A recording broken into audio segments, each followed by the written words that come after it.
Okay, welcome back. I'm now going to continue my 32 in 32 with the Cincinnati Bengals. Within the last two seasons, the NFL has changed the schedule up so that you're not only playing 16 games, you're playing 17 games. Therefore, that's why we had 18 weeks in the season.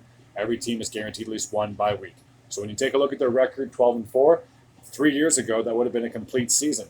Unfortunately, it was around week 16 or week 17 when the Bengals and the Bills played, and then Damar Hamlin went down with that almost life-threatening or career-ending injury, and very fortunate that he's able to recover, and I guess he's back and playing, practicing, etc. for the Bills. So if you're a member of the Bills, you got to think this is a huge thing that this guy almost died on the field and was able to come back.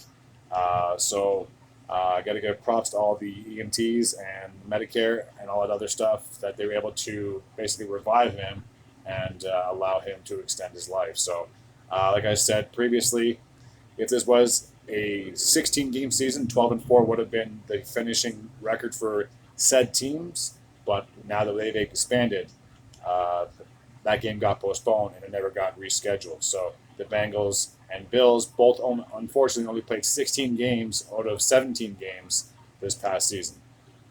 So, with that being said, the Bengals now got two straight seasons where they have won the AFC North, and behind obviously Joe Burrow, the face of the franchise, Joe Cool, whatever you want to call him for his nickname, they looked absolutely dominant. They not only defeated the Ravens in the wild card round, but then they went into Buffalo, knocked out the Bills, and then went into Kansas City.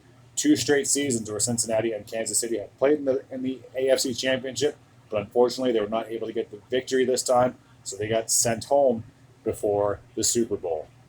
So going into the end of the season, I'll just pull out their streak. So in order for them to get that 12 and 4 mark, they were actually sitting at 4 and 4 by week 9, and they got 8 straight victories to finish off the season, 12 and 4. So it took all of that just to be able to claim the AFC North. They had 8 games at home and 9 games away, but due to that one game being postponed, they unfortunately only played 7 full games, and they went 6 and 1 at home. And then on the road, they were actually pretty decent on the road, finishing with a respectable 6 and 3 record. When it came to their division games, they actually got a split with 3 wins and 3 losses. And now, as always, I'll take a look at some of the stats for said team. Oops, clicked on the wrong button. Bear with me here.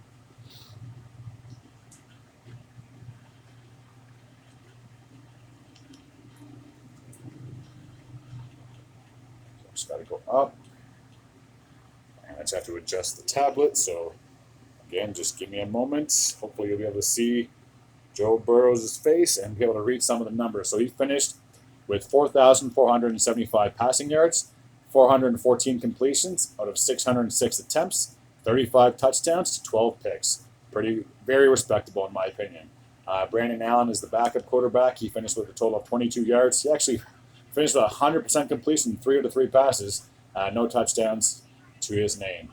So obviously, like I said, Joe Burrow is the face of the franchise, and he should be there for many years to come. And once his rookie contract is up, I'm sure he'll be making a killing on his new deal. So I'll quickly just go back to the standings, review the exits and the additions to the team, and my prediction for the team moving forward. So they lost Jesse Bates III, a safety. He has now signed with the Atlanta Falcons.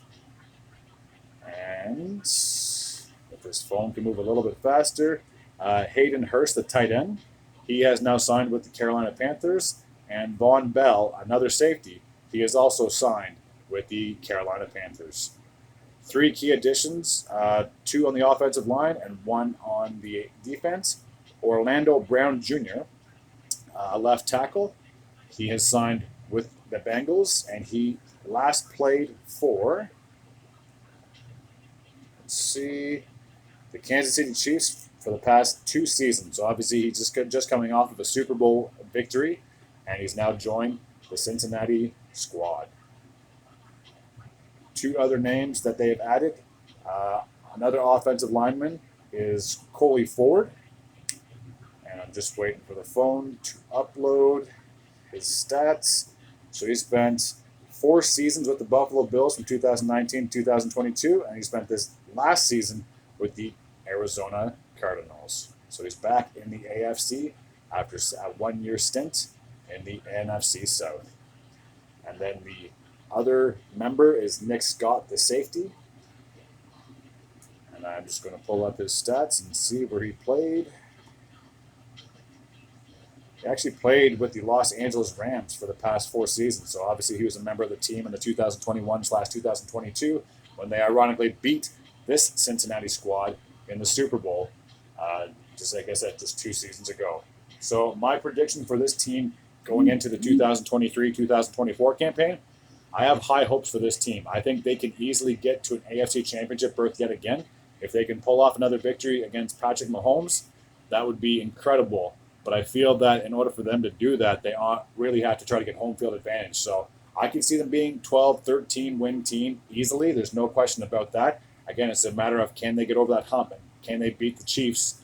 I believe the Chiefs are like almost a lock-in to get to the AFC Championship. I think it's just almost a guarantee. It's a matter of who are they going to play, and obviously the seeding obviously is going to play a factor into who has home field advantage. So high hopes for the Bengals. Like I said, they should be able to at least reach the AFC Championship game.